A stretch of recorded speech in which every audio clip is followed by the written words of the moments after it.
शुरू कर दिया। चलिए, तो आज का हमारा टॉपिक है क्रोमेटोग्राफी, राइट। क्रोमेटोग्राफी क्या है?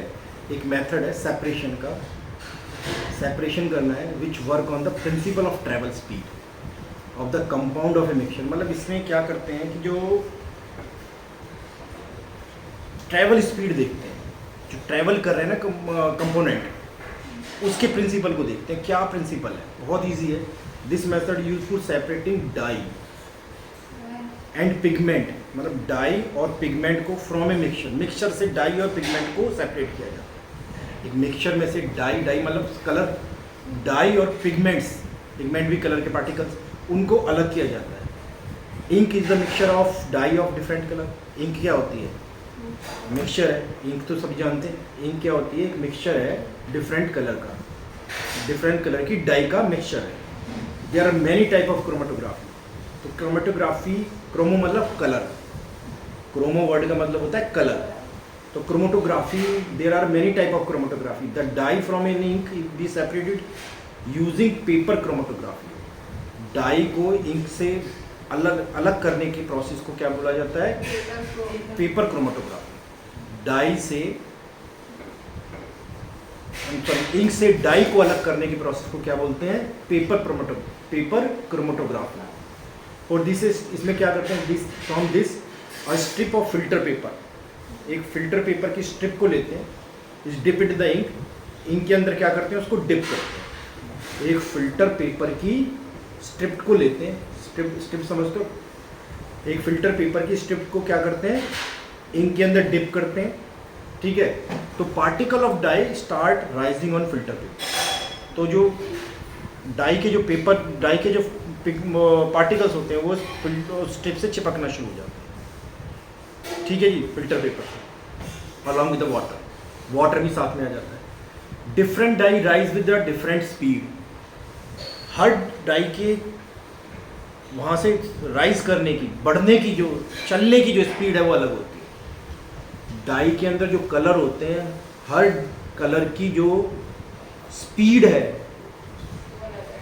अलग है। ये बात को याद रखना। Because of different of type of solubility. ऐसा क्यों होता है? क्योंकि उनमें वाटर की सॉलिबिलिटी अलग अलग होती है and go up the certain height, और सर्टेन हाइट तक राइज करते हैं। नहीं आया? कुछ समझ में आया है? नहीं, मैं फिर से रिपीट करता हूँ। देखिए, मैं आपको इसको एक बोर्ड पे बनाता हूँ, इसका डायग्राम, उससे आपको ज़्यादा क्लियर होगा। इसको बोर्ड पूरा नहीं आ रहा, बोर्ड पे पूरा लो।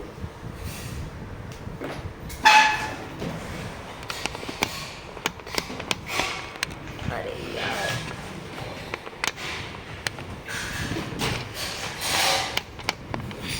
आ गया सर। आ गया? Yes sir. क्लियर हो गया? ये कट कर देंगे, ये कट कर देंगे।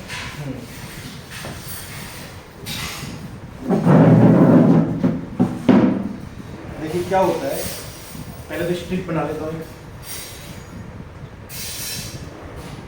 ये है पेपर स्ट्रिप। क्या है ये? Strip of paper, strip of paper की स्ट्रिप है, ठीक है। अब क्या है, इसमें क्या होता है? एक लाइन ड्रॉ कर लेते हैं। यहाँ पर एक लाइन ड्रॉ कर लेते हैं। Line draw by the pencil, pencil से एक लाइन ड्रॉ कर लेते हैं। Line drawn by pencil, pencil से एक लाइन ड्रॉ कर लिया, ठीक है। और यहाँ पर एक इंक का स्पॉट लगा लेते हैं। इंक से एक स्पॉट लगा लेते हैं, ठीक है। क्या करते हैं? इंक से एक स्पॉट लगा देते हैं, spot of ink, spot of ink. ये स्ट्रिप तैयार है, स्ट्रिप तैयार होगी। एक पेपर की स्ट्रिप ली, उस पर एक लाइन ड्रॉ कर दी, और उस पर एक इंक से, चाहे रेड कलर हो, ब्लू कलर हो, जो भी इंक है, उस इंक से क्या करा? एक डॉट लगा दिया। इतना क्लियर है?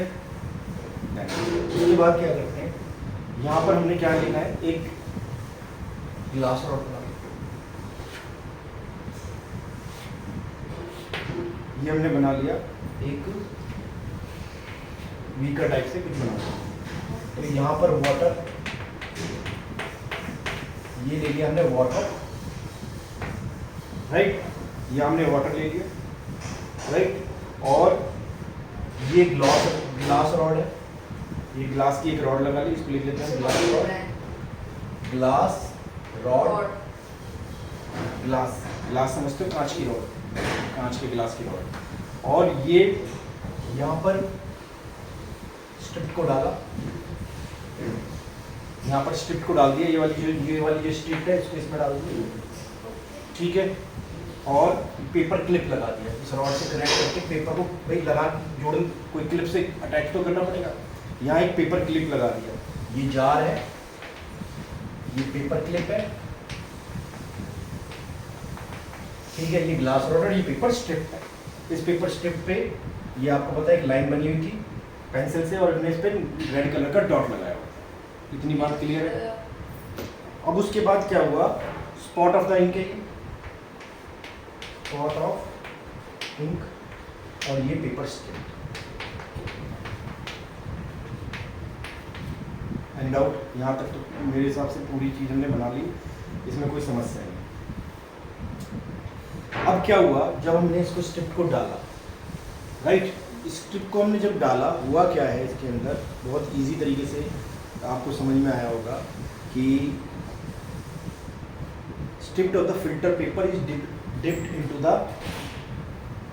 इन द इंक, ठीक है जी। Particle of dye start rising of the filter paper, जो फिल्टर पेपर यहाँ पे डाई है, तो इसके अंदर जो पार्टिकल होंगे वो इस फिल्टर पेपर पर राइज करना शुरू करेंगे, राइज समझते हो, बढ़ना शुरू करेंगे ऊपर की साइड, डाई के कलर ऊपर की साइड बढ़ना शुरू करेंगे, स्ट्रिप गीली नहीं हो जाएगी। तो आपने देखा होगा कभी भी कागज की स्ट्रिप डालोगे पानी के अंदर, थोड़ा ऊपर तक जाती है, पानी थोड़ी ऊपर तक गीली होती है, जितना हम पानी में डालेंगे उससे थोड़ी सी ऊपर तो गीली होती है। कागज का एक टुकड़ा डाल के खुद भी देख लोगे पानी के अंदर, मैं इस पानी के अंदर अगर डालूंगा कागज का टुकड़ा तो क्या होगा, वो थोड़ा सा ऊपर तक पानी उसके ऊपर गीला कर देगा उसको।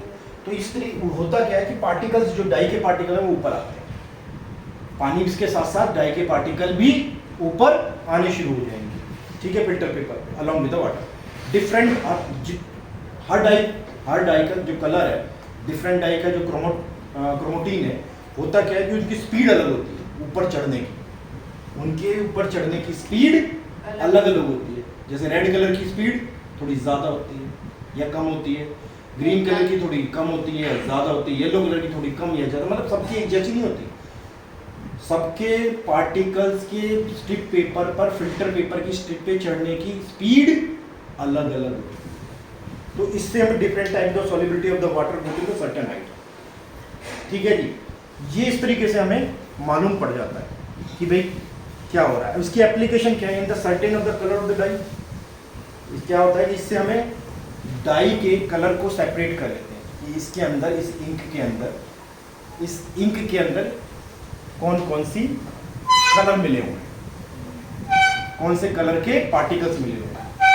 पिगमेंट, जो नेचुरल कलर के पिगमेंट को अलग कर सकते हैं, चेक कर सकते हैं। Separation of the drug from the blood, सबसे बड़ा फायदा तो क्या होता है, इससे हम क्या करते हैं, जो ब्लड के अंदर ड्रग होती है, हमारे ब्लड के अंदर अगर कोई ड्रग्स है तो पैथोलॉजिकल टेस्ट जो करते हैं लोग वो चेक कर सकते हैं। वो क्या करते हैं, ब्लड लिया, ब्लड के अंदर कागज की उस स्ट्रिप को डाला, तो उसके अंदर जो उसके पिगमेंट होंगे, किसके, ड्रग्स के, वो ऊपर क्यों आएंगे, उन पिगमेंट का कोई कलर होगा, ड्रग्स के पिगमेंट का कलर होगा, तो वो ऊपर आएंगे। तो हमें पता चल जाएगा इसके अंदर कौन सी दवाई है। इस ब्लड के अंदर हम मान लीजिए मैंने कोई दवाई खा ली, मेरी दवाई ने मुझे रिएक्शन कर दिया, मैं डॉक्टर के पास गया, भाई डॉक्टर कहेगा टेस्ट कराओ, पता नहीं क्या कौन सी दवाई तुमने खा ली, ठीक है, जिससे आपको रिएक्शन हो रहा है। तो मैंने टेस्ट कराया, ब्लड वाला आया, मेरा टेस्ट वो अपना ब्लड निकाला और ट्यूब में रख के ले गया। फिर मैं वही सेम ऐसा सिस्टम बनाऊंगा, उस ब्लड में मैं कागज़ की स्ट्रिप डाल दूंगा, फिल्टर पेपर की स्ट्रिप डाल दूंगा, तो उसमें क्या होगा, जो दवाई होगी उसके पिगमेंट ऊपर को आएंगे, वाटर के साथ साथ पिगमेंट ऊपर आएंगे, और सबके ऊपर चढ़ने की स्पीड अलग अलग होती है, हर कलर के चढ़ने की स्पीड अलग अलग होती है। तो उस कलर से डॉक्टर पहचान लेगा कौन सी दवाई, मतलब आपने कौन सी दवाई खाई है जो आपके ब्लड के अंदर है जिसकी वजह से आपको रिएक्शन हो रहा है। सर कुछ दवाइयों का सेम कलर हो सकता है, थोड़ा थोड़ा डिफरेंट होता है उनके पिगमेंट्स में, हर केमिकल अलग अलग होता है ना, उसमें कौन सा केमिकल, सारी दवाई में कौन सा केमिकल है, वो कौन सा केमिकल नुकसान कर रहा है, कौन सी डाई नुकसान कर रही है। आपने खाना खाया है, खाने में कोई ऐसी चीज़ खा ली जो नुकसान कर रही है, उसके खाने के ब्लड के अंदर खाना पहुंचा हुआ है तो वो नुकसान कर रहा है, तो उसको भी टेस्ट करते हैं इस स्टेप से, इस मेथड से। आपने ब्लड के अंदर जो डाई है या किसी भी पिगमेंट, किसी भी सॉल्यूशन में जो डाई है, उसके जो पिगमेंट हैं, जो सब्सटेंस हैं, उसके पिगमेंट को आप टेस्ट कर सकते हो। इसके काम आती है ये क्रोमेटोग्राफी, इसको बोलते हैं क्रोमेटोग्राफी, और ये ज़्यादातर पैथोलॉजिकल लैब में काम आती है जो ये ब्लड टेस्ट वगैरह करते हैं। बहुत इजी कॉन्सेप्ट है और कोई भी कर सकता है। लैब के अंदर ब्लड के अंदर आप चेक करके बता सकते हो। आपने मान लीजिए वो खाई पैरासीटामोल, और आप चाहते हो मुझे पता चले कि मैंने पैरासीटामोल खाई मेरे ब्लड में, कैसे पता चलेगा? तो आप वो स्ट्रिप डाल के चेक कर सकते हो पैरासीटामोल के कलर के पिगमेंट, उसके अंदर जो सब्सटेंस है, उसके अंदर जो कलर के पिगमेंट है वो कितना ऊपर आएंगे, कितने ऊपर राइज करेंगे, यहाँ तक आएंगे, इस सब किसी इधर तक आएंगे, इधर तक आएंगे, इधर तक आएंगे, या इसको क्रॉस कर जाएंगे। ठीक है ना, समझ में आया? This is the process of the chromatography. Clear है? हाँ, पेपर क्रोमेटोग्राफी।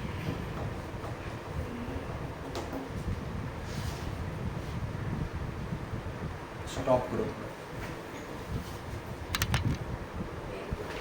अगला एक सिस्टम होता है क्रिस्टलाइजेशन, बहुत सुना भी होगा आप लोगों ने, काफ़ी जगह यूज होता है क्रिस्टलाइजेशन। क्रिस्टलाइजेशन एक ऐसा प्रोसेस है, crystallisation is a process that separate a pure solid in the form of its crystals from a solution। कुछ समझ में आया? मतलब सॉलिड को अलग किया जाता है, एक सॉल्यूशन में से सॉलिड को अलग किया जाता है क्रिस्टल की फॉर्म में। इस प्रोसेस को बोलते हैं क्रिस्टलाइजेशन। क्या बताया मैंने क्रिस्टलाइजेशन आपको? सर क्रिस्टलाइजेशन में हम एक सॉल्यूशन से प्योर सब्सटेंस को, pure solid substance, pure solid को उसके क्रिस्टल फॉर्म्स में एक्सट्रैक्ट करते हैं, सेपरेट कर देते हैं सॉल्यूशन से, सेपरेट। ठीक है। The crystallisation method used to purify solid, solid को प्यूरिफाई करने के काम आता है। और इसका सबसे बड़ा एग्जांपल हमारी डेली लाइफ में हम उसका यूज करते हैं। सबसे बड़ा एग्जांपल जैसे सॉल्ट, नमक, समझते हो? नमक जो सॉल्ट है we get from the sea water, salt हमें सी वाटर से मिलता है। हाँ, जो सॉल्ट है हमें कहाँ से मिलता है? सी वाटर से। Can have many impurity in it. अगर हमने पहले हमने सी वाटर से सॉल्ट को इकट्ठा कर लिया, तो जब हम उसको समुद्र में से निकालेंगे तो उसमें बहुत सारी इम्प्योरिटीज होंगी, बहुत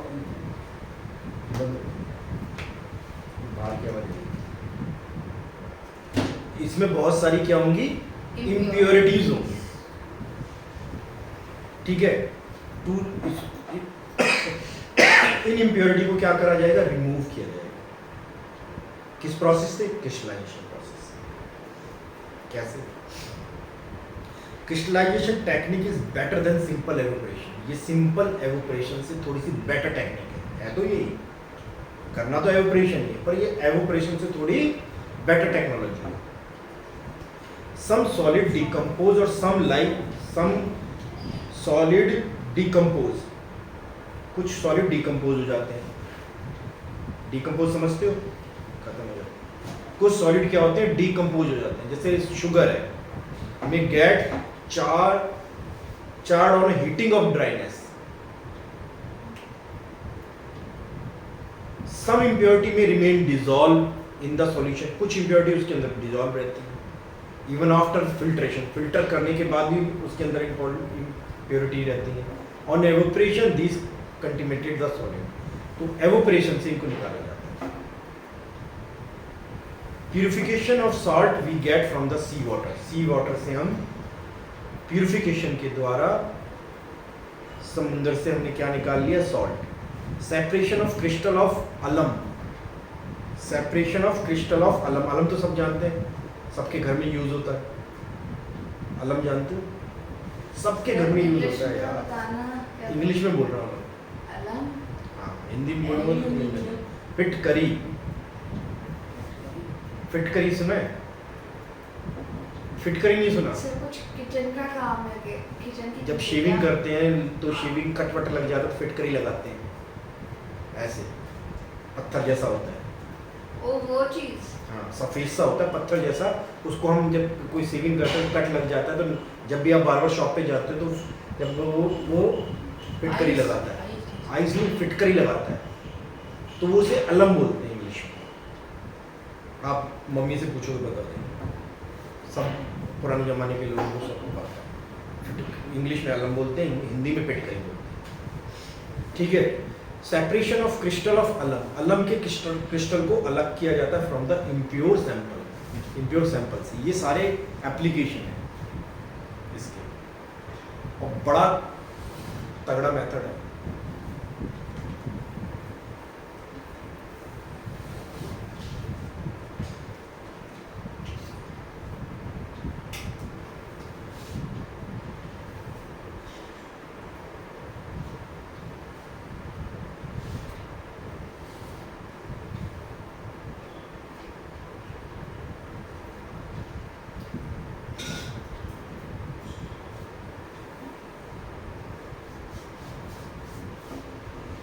आपको मालूम है कि हमारे घर में पानी को, साफ पानी हमारे घर में आता है, कैसे आता है, क्या चक्कर होता है?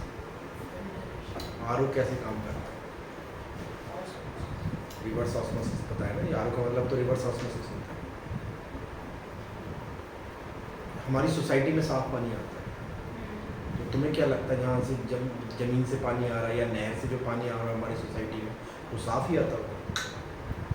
तो हमारी सोसाइटी में यहाँ तक साफ पानी पहुँच रहा है घरों तक, तो कैसे पहुँच रहा है? ये साफ किया जाता है, फिल्टर करके वहाँ तक पहुँचा जाता है। आप देख सकते हो बेसमेंट में जाओगे तो नीचे बिल्कुल, वो जब बेसमेंट में जाओगे बिल्कुल लास्ट में, बिल्कुल एंड में, सेकंड वाले बेसमेंट नीचे वाले में बिल्कुल लास्ट में, वो टैंक बहुत सारे बने हुए हैं। फिल्टर वाला जो सिस्टम है वो वहाँ पे बना हुआ है, आप देख सकते हो इसी अपने बेसमेंट में बिल्कुल लास्ट में, सेकंड वाले में,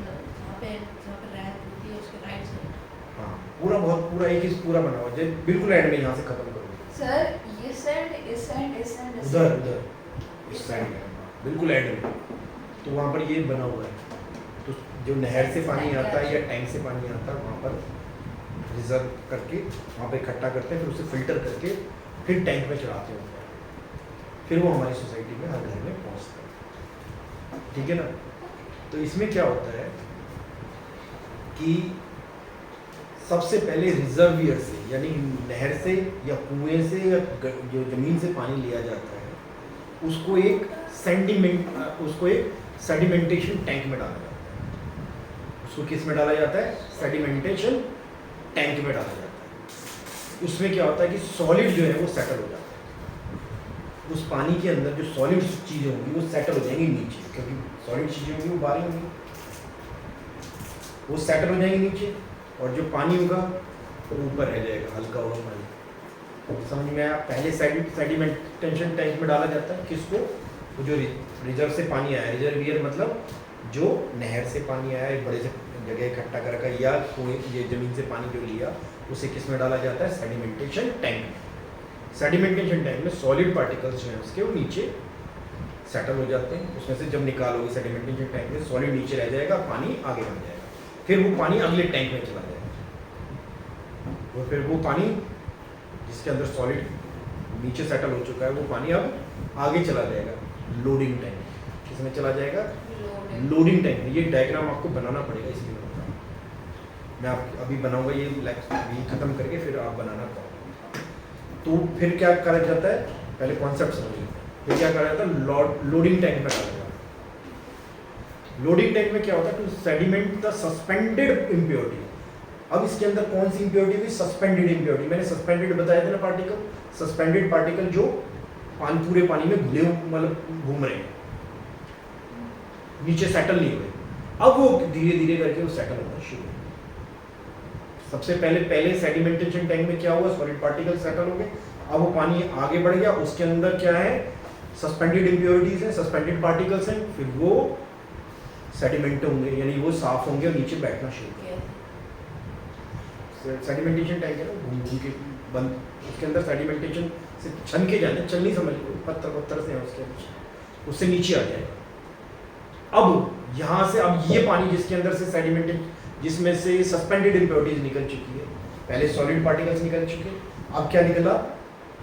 सस्पेंडेड पार्टिकल निकले। अब वो एक बड़े से वाटर टैंक में पहुंच जाएगा, एक बड़े से वाटर टैंक में पहुंच जाएगा, उसे बोलते हैं फिल्टर टैंक। अब सबसे मेन काम वहां पर होगा, फिल्ट्रेशन टैंक। सबसे पहले क्या हुआ?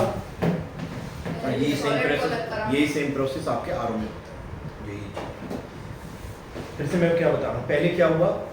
सेडिमेंटेशन टैंक में जो डायरेक्ट पानी आया सप्लाई का, नहर से पानी आया, कुएं से पानी आया, जमीन से पानी आया, वो कहाँ पहुंचेगा? सेडिमेंटेशन टैंक में। वहाँ पे सॉलिड पार्टिकल सेटल हो जाएंगे। फिर अगले सेडिमेंटेशन टैंक में पर पानी पहुंचेगा, वहाँ लोडिंग टैंक बोलेंगे उसको, उसमें से सेडिमेंट हो जाएगा पार्टिकल्स।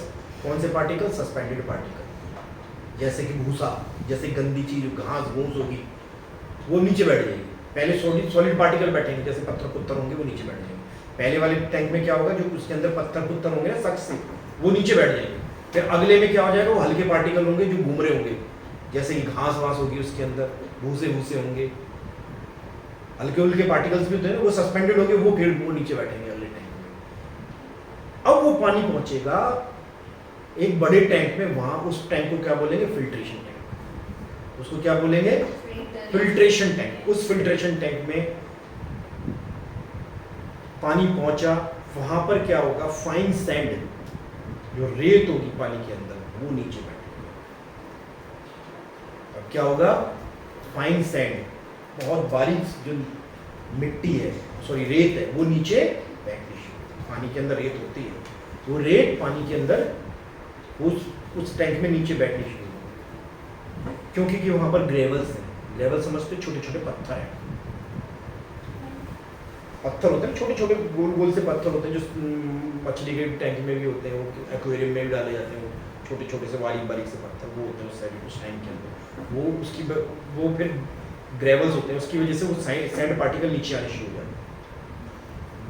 फिर उसमें कॉर्स ग्रेवल्स होते हैं। सबसे पहले कॉर्स ग्रेवल होते हैं, फिर क्या होता है मैं बताता हूँ कैसे। सबसे पहले क्या होता है? क्रॉस ग्रेवल्स, थोड़े मोटे पत्थर, फिर थोड़े छोटे पत्थर, उन्हें छोटे पत्थर को बोलते हैं ग्रेवल।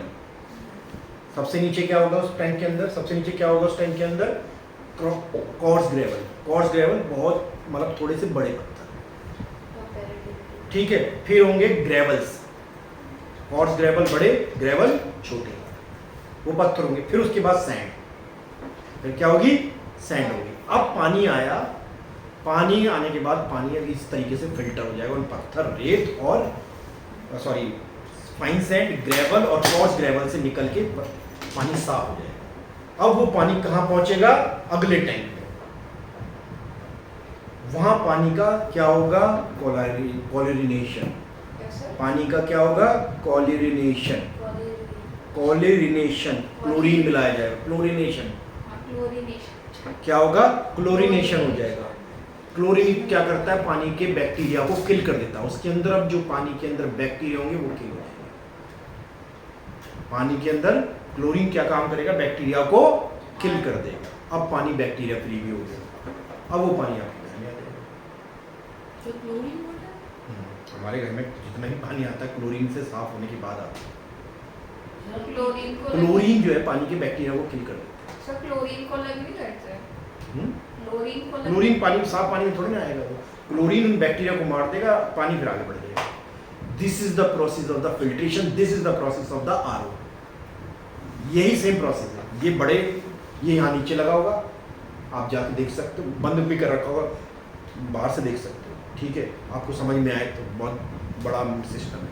और ये आर होता है आपके सामने का। इसमें एक सेडिमेंटेशन टैंक फिल्टर होता है, फिर दूसरा सेडिमेंटेशन फिल्टर होता है, फिर एक बड़ा सा फिल्टर होता है, फिर एक क्लोरीन वाला एक फिल्टर होता है, फिर पानी आता है। ये इसमें 4-5 फिल्टर जो लगे होते हैं वो यही होते हैं। Clear? This is the process of the filtration of the water. क्या क्या मैंने बताया था एक बार रिवाइज कर लो तो आपको समझेगा। सबसे पहले क्या हुआ, जो सप्लाई का पानी आया सेडिमेंटेशन टैंक में, वहाँ पर पानी जो सॉलिड पार्टिकल्स है वो सेटल। उसके बाद पानी अगले टैंक में आया, वहाँ सस्पेंडेड पार्टिकल टैंक सेटल हो गए, फिर सस्पेंडेड पार्टिकल टैंक सेटल हो गए, फिर पानी अगले टैंक में पहुंचा, बड़े टैंक में। उसमें सबसे नीचे थे कॉर्स ग्रेवल, उसके ऊपर थे ग्रेवल और उसके ऊपर थी सैंड, और उधर से पानी निकला तो पानी के अंदर जितने भी छोटी मोटी गंदगी हुई, जो छोटी मोटी इम्प्योरिटी हुई वो निकल गई। उसके बाद पानी कहाँ पहुंचेगा, अगले टैंक में। उसमें क्लोरीनेशन होगा। क्लोरीनेशन क्या करेगा, बैक्टीरिया को किल कर देगा, और क्लोरीनेशन प्रोसेस से बैक्टीरिया किल हो जाएंगे और उसके बाद पानी आपके घर में पहुंचेगा। This is the process of the water purification system in water work. ये आपकी सोसाइटी में है, आप चेक कर सकते हैं, बात देख सकते हैं। वैसे तो सोसाइटी के बच्चों को दिखाना चाहिए सब, और बच्चे शैतान होते हैं, उसमें कोई बिजली कुछ लगा जाए तो करंट मर जाए कोई बच्चा, इसलिए राइट। Stop that. कुछ मेथड में बोलूँगा। Different way to separate the solid mixture. क्या बताया जा रहा है, different way to separate solid mixture. Solid mixture को सेपरेट करने के तरीके क्या क्या। पहला होता है, मैं रिपीट कर रहा हूँ फिर आप करना। पहला है हैंड पिकिंग। फर्स्ट मेथड क्या है, हैंड पिकिंग। दूसरा मेथड है सीविंग। Sieving, CIEVING। दूसरा है मैग्नेटिक सेपरेशन मेथड। तीसरा है सब्लिमेशन, चौथा है सब्लिमेशन। फिर से रिपीट करो, फिर आप एक एक करें। Hand picking, sieving, magnetic separation method और सब्लिमेशन। एक बार बोलिए कि सॉलिड को मिक्सचर से अलग करने के क्या क्या तरीके हैं। पहला है वो हैंड पिकिंग, सीविंग और मैग्नेटिक, क्या था, magnetic separation method, magnetic separation और sublimation. Hand picking, sieving, magnetic separation method और वो क्या है वो sublimation. Sir sieving, hand picking, magnetic separation and sublimation. ठीक है, तो अब हम उल्टा चलते हैं। सबसे पहले मैग्नेटिक सेपरेशन मेथड को डिस्कस करते हैं। Magnetic separation, this is the ideal separating method for the water. और सेपरेट करने का सबसे आइडियल, मिक्सचर से सॉलिड को अलग करने का सबसे अच्छा मेथड है, सबसे अच्छा। दो सॉलिड है, ये दो solid with one part having magnetic properties. दो सॉलिड है जिसमें एक की प्रॉपर्टी है magnetic. Some metal like iron, nickel and cobalt have magnetic property. किस किस की मैग्नेटिक प्रॉपर्टी होती है, आयरन की, निकल और कोबाल्ट के अंदर मैग्नेटिक प्रॉपर्टी होती है। ठीक है, और में नहीं होती। याद रखना कि ये नहीं कि सिल्वर में मैग्नेटिक प्रॉपर्टी होगी, गोल्ड में मैग्नेटिक प्रॉपर्टी होगी ना, इनमें मैग्नेटिक प्रॉपर्टी नहीं होती। मैग्नेटिक प्रॉपर्टी किस में होती है, आयरन, निकल और कोबाल्ट। किस किस में होती है आयरन मैग्नेटिक प्रॉपर्टी, आयरन, निकल, कोबाल्ट। मेटल में नहीं होती है, मेटल में होती है कुछ में, मेटल ही कुछ में, ये मेटल में होती है, बाकी मेटल में नहीं होती। किन किन कौन कौन से मेटल में होती है, आयरन, निकल और कोबाल्ट। गोल्ड और सिल्वर और एल्युमिनियम आदि में मैग्नेटिक प्रॉपर्टी नहीं होती। Magnetic element are attract to magnet. जो भी मैग्नेटिक एलिमेंट होंगे वो मैग्नेट को अट्रैक्ट करेंगे। मैग्नेटिक जो भी सब्सटेंस होते हैं, एलिमेंट होते हैं, वो मैग्नेट को अट्रैक्ट करते हैं, या मैग्नेट से अट्रैक्ट होते हैं। तो इसमें क्या होता है, सैंड के साथ आयरन मिला हुआ है। सैंड के अंदर अगर आयरन मिला है, हम उस पर मैग्नेट को रखेंगे, मैग्नेट उसकी चारों तरफ घुमाएंगे, तो उसके अंदर अगर आयरन, निकल या कोबाल्ट के कोई भी पार्टिकल्स होंगे तो वो उससे चिपक जाएंगे। सैंड है, सैंड के अंदर क्या है, आयरन के पार्टिकल्स, निकिल के हैं या कोबाल्ट के पार्टिकल, उसके ऊपर हमने अगर मैग्नेट को घुमाया तो क्या होगा, उसके ऊपर मैग्नेट को हैंग कर दिया तो क्या होगा, पार्टिकल जो मैग्नेट, ये जो सैंड सॉरी निकिल कोबाल्ट और आयरन के पार्टिकल्स उससे चिपक जाएंगे।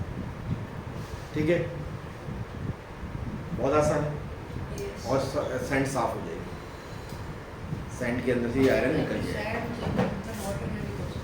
है हाँ, वाटर में भी होगा तो भी यही तरीका करेंगे। सैंड में ज़्यादा करते हैं, जैसे सैंड वगैरह में से निकालना हो तो सैंड के अंदर छोटे छोटे बहुत सारे लोहे के पार्टिकल्स होते हैं, तो उसको निकालने का ये तरीका होता है। बट अगर लोहा ना हो, कोई और सॉलिड तो नहीं निकलेगा, 3 होने चाहिए, लोहा, आयरन, निकल या कोबाल्ट। अगर कोई और पार्टिकल हो नहीं निकले, गोल्ड है तो नहीं निकल पाएगा। अगर उस सैंड के अंदर गोल्ड है तो गोल्ड को नहीं निकल पाएगा। ये जो कबाड़ी होते हैं ना, बच्चे होते हैं छोटे छोटे जो कबाड़ी बीनते हैं, वो क्या करते हैं, मैग्नेट लेते हैं, ठीक है, मैग्नेट एक आगे बांध लेते हैं लकड़ी के और ऐसे रगड़ते जाते हैं, सड़क पे चलते जाते हैं, मैग्नेट को रगड़ते जाते हैं, क्योंकि सड़क पे सैंड वगैरह मिट्टी होगी, उसके अंदर आयरन के पार्टिकल्स होंगे, उस मैग्नेट में चिपक जाएंगे, तो उनके पास आयरन इकट्ठा हो जाएगा, उसे कबाड़ी में बेच के पैसे कमाते हैं। छोटे छोटे बच्चे ये काम करते हैं, जो गरीब बच्चे होते हैं, रोड के ऊपर, रोड पे मिट्टी में जहाँ भी वो घूम रहे होते हैं, खेलते भी जाते हैं और उस लकड़ी को चलाते जाते हैं, उनके लिए वो खेल भी है और साथ में कमाई का धंधा भी होगी, क्योंकि आयरन पार्टिकल्स होंगे ही होंगे, उस रेत के अंदर आयरन पार्टिकल होंगे उसके पास। जैसे ये गंगा किनारे जाते हैं, हरिद्वार वगैरह में जाते हैं, वहाँ पर जो क्या बोलते हैं, लोहे के पार्टिकल ढूंढने का यही तरीका होता है, नीचे सैंड होती है तो उसमें मैग्नेट घुमाते रहते हैं, तो उसके साथ आयरन के पार्टिकल चिपक जाते हैं, उसे बेच देते हैं। समझ में आया? Yes, sir. It work like this. Let us take a mixture of sand and iron filling for the example. To separate this, separate out the mixture on a flat surface. Run a magnet bar over the surface. You will notice that magnetic element iron filling will be attached to the magnet over it. After a number of runs, all the sand will be free from the iron filling. Clear? पहला method clear हो। दूसरा method क्या बताया था, sieving. ये तो आपको यार बहुत आसान है, सीविंग मेथड तो सारे लोग जानते हैं, सब आप सबकी फीमेल सबकी मम्मियाँ करती हैं। When a size of component of the mixture are big or enough, थोड़ा सा बड़ा हो, कंपोनेंट का साइज क्या हो, थोड़ा बड़ा हो, they can be separated with the help of sieve। sieve मतलब छलनी, आटे छानने की छलनी। आटा घर में छानते हैं, चाय पत्ती छानते हैं चाय बनाने में, सीविंग उसको तो बोलते हैं छलनी, हिंदी में छलनी बोलते हैं, इंग्लिश में सीविंग बोलते हैं। When the size of the component of the mixture are the bigger enough, they can be separated with the help of sieving. Clear? Yes, sir.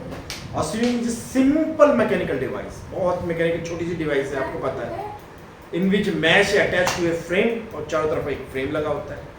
चाय पत्ती की छलनी हो गई या ये आटा छानने वाली छलनी। When the mixture is placed on the mesh to stir, particle और स्मॉलर साइज के पार्टिकल उसमें से निकल जाएंगे, आटा निकल जाएगा, भूसा उसके ऊपर रह जाएगा, चाय निकल जाएगी, चाय पत्ती ऊपर रह जाएगी, है ना easy. Yes, sir. Hand picking हाथ से example, gram can be separated from the wheat, wheat से भूसा अलग करना। अब भूसे की इंग्लिश ग्राम होती है, मैं बार बार भूसा बोलता हूँ, gram. Gram can be separated from the wheat. Swimming of the sand at a construction site, construction site पे भी रेत को साफ करने के लिए यूज किया जाता है। क्लियर है स्विमिंग वाला मेथड? Yes, sir. यार ये भी कोई मेथड है यार, हैंड पिकिंग मेथड, क्या बच्चों जैसा है। अरे घर में जो बूढ़ी औरतें, मम्मी दादी, ये सब क्या कर रही होती हैं, गेहूं में से या दालों में से वो कंकर चुन रही होती हैं, चावलों में से कंकर चुन चुन के बाहर फेंक रही होती हैं। This is the hand picking. देखा है तुम्हारी दादी नानी कुछ तो करती होंगी, आजकल के तो नहीं करते, क्योंकि आजकल तो साफ आता है, पैकेट आता है, दाल का पैकेट आया, चावल का पैकेट आया, वो साफ होता है ऑलरेडी, उसको हम डायरेक्ट यूज़ कर लेते हैं। बट पुराने टाइम में क्या होता था, ये सब पैकेट में आता है तो खुले लाते थे, गांव में आजकल भी ऐसा ही है, तो वो निकाल के ऐसे छूनते, सारा दिन उनका यही काम था, फिर बैठे हैं। हाँ, तो hand picking and they involve the simply picking out substance by the hand by the separation from other, right? Yes, sir. The substance being separated may improve impurity that have to thrown away it और may that both substance being separated are useful. बहुत easy है, such as if you separate green grapes from the black ones from a mixture of two. नहीं आया समझ में? This is the example. बैठा ये बुढ़ा बाबा, इसमें से निकाल, जैसे ये भाटी आंटी इसमें से अपने बैठी हुई निकाल, इसमें क्या समझना है? Hand picking method. अब दिया है तो दिया है, क्या कर सकते ये सही में सिलेबस में है। वही हैं। तो सिलेबस में नहीं लिखा ये हैंड पिकिंग मेथड। 6-7 का टॉपिक। ये एनसीईआरटी तो खुली हुई है मेरे सामने, तुम्हारी बुक है मेरे पास नहीं, यहाँ खुली है। ये एनसीईआरटी और क्या है? ओए छोड़ दे, बाद में दे देंगे।